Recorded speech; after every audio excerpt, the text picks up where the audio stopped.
Imagine traveling hundreds of miles not by car, train, or plane, but by giant floating gardens. This isn't a sci-fi story.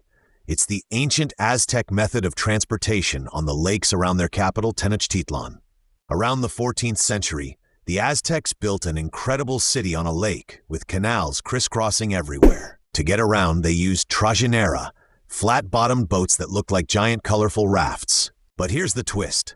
The Aztecs also created chinampas, which were man-made islands formed from reeds, mud, and plants. These floating gardens were so sturdy they could hold crops, homes, and even roads. Locals would paddle their trajineras through these waterways, transporting people, goods, and food across the city's watery maze. This system made Tenochtitlan one of the most impressive urban centers of its time, thriving with life on water. The chinampas were so productive, they supported a massive population by turning the lake into fertile farmland. This ancient waterway transportation and farming system challenges how we think about cities and sustainability even today. Next time you're stuck in traffic, imagine gliding through a city built on floating islands. What would modern cities look like if we embraced water instead of asphalt? But the story of Tenochtitlan and its chinampas goes far beyond just transportation and agriculture.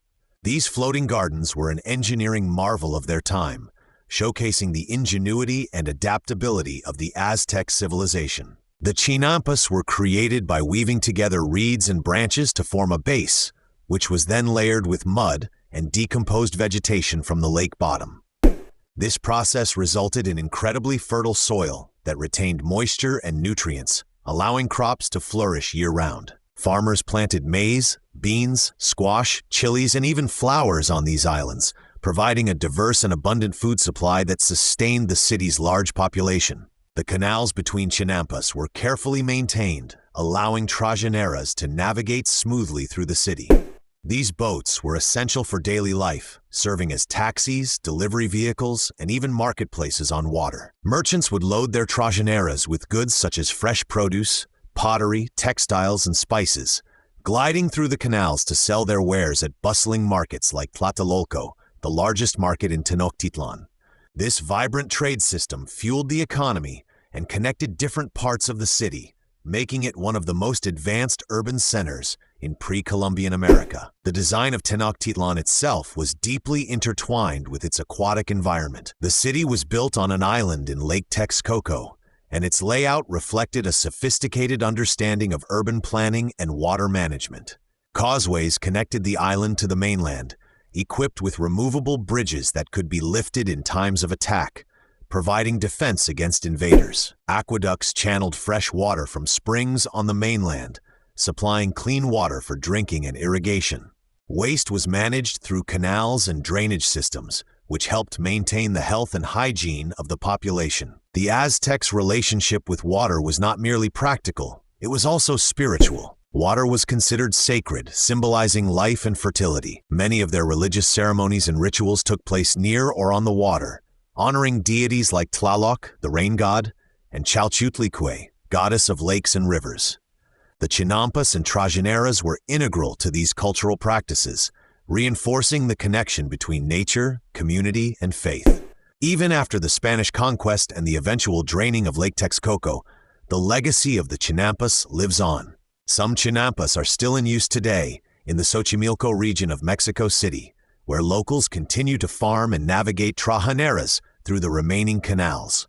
This enduring tradition serves as a reminder of the Aztecs' innovative spirit and their harmonious coexistence with the environment. Modern urban planners and environmentalists are increasingly looking back at the chinampa system for inspiration. In an era where climate change, urban sprawl, and food security are pressing concerns, the Aztecs model offers valuable lessons. The integration of agriculture within the city reduces the need for long-distance food transport, cutting down on carbon emissions. The use of waterways instead of roads can alleviate traffic congestion and reduce pollution. Moreover, the sustainable farming techniques used in chinampas promote biodiversity and soil health.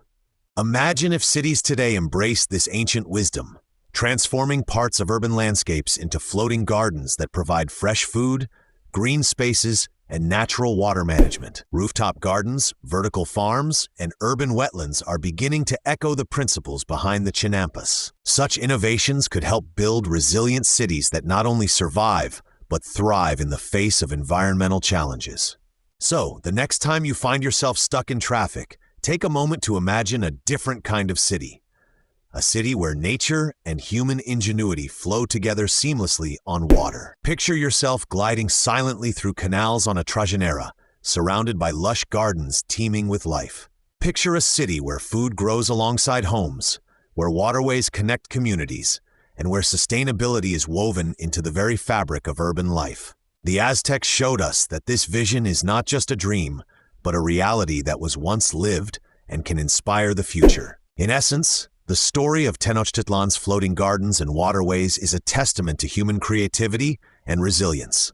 It challenges us to rethink our relationship with the environment and to explore new ways of building cities that honor both people and the planet. By learning from the past, we can chart a course toward a more sustainable and harmonious future, one that floats gracefully on the waters of innovation and respect for nature.